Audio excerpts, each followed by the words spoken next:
How are you? The more detail you can give me, the more information I can give you. Now, I can't. I'm just going to set your expectations right away. I mean, this phone call is not meant to be a diagnosis. I mean, it would be silly to expect me to diagnose the problem over the phone. I just can't do that. But I can certainly give you some possible causes. Right. Well, this guy, I bought this truck from an old Mexican dude, and he told me he'd had it for a long time, and he said he was going down the freeway and it just died. So he pulled over, and some guy came and gave him a jump and it started. But he said there was a little bit of like lifter noise or something up towards the top. He said nothing, not real bad, but he said it wasn't there before. Okay. And so he drove it about another mile or so, and it died again, and then he just drug it home, which was about a mile away, and parked it, and now it's got a good battery in it, and if you hit the starter, it just goes click, and if you're out under the hood watching when you do it, you can see that the motor turns over just a tiny bit, like the fan will move a couple inches, and then but it only clicks one time. And then if you hit the starter again, it clicks again, it turns over a little bit more, click again. Every time you turn the key, it bumps the motor over just a tiny bit. And it'll go all the way around doing that, but it doesn't continue to turn. And if you hook a jumper cable up to it and give it a few minutes, then it'll turn over almost a whole revolution slow. Mm-hmm. But it doesn't do it. But not fast enough to try to start it. Mm-hmm. So I don't know. I don't know. I don't want to start changing starters and shit like that. If that ain't what the problem is. But I mean it does turn over. But and you can make full revolutions, but it just doesn't turn over fast enough. This will be a walk in the park, I'll be honest with you.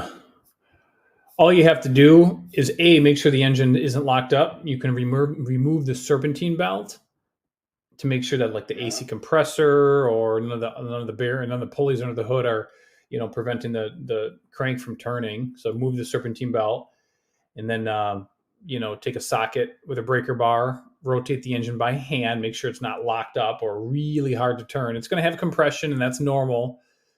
But you still should be able to rotate it, like a normal engine. If that checks out good, all you got to do is just go down to the starter and check for battery voltage on that big wire, and then check for battery voltage on the little wire down at the starter. So with the key and the ignition, both of those should have battery voltage, and then the starter case should have a good ground.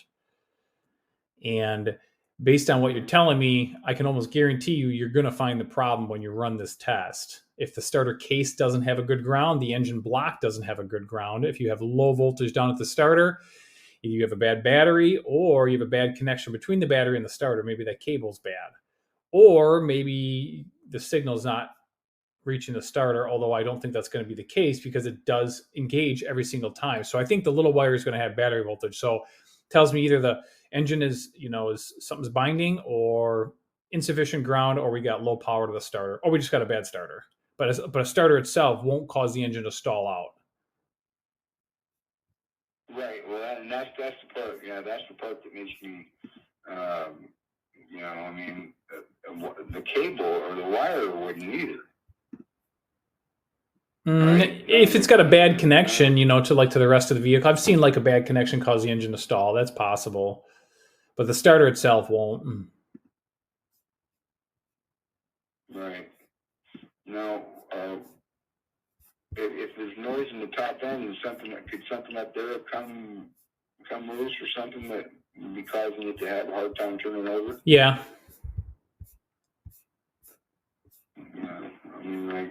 What would that be? Well, I wouldn't know without pulling the engine apart, but so again, we're getting ahead of ourselves. So the first thing we would need to do is rotate the engine over to make sure that it's not the problem. If it's not the problem, then we don't even need to have this conversation. But if it is the problem, if you rotate the engine, it's really like hard to turn, it's binding up, then at that point,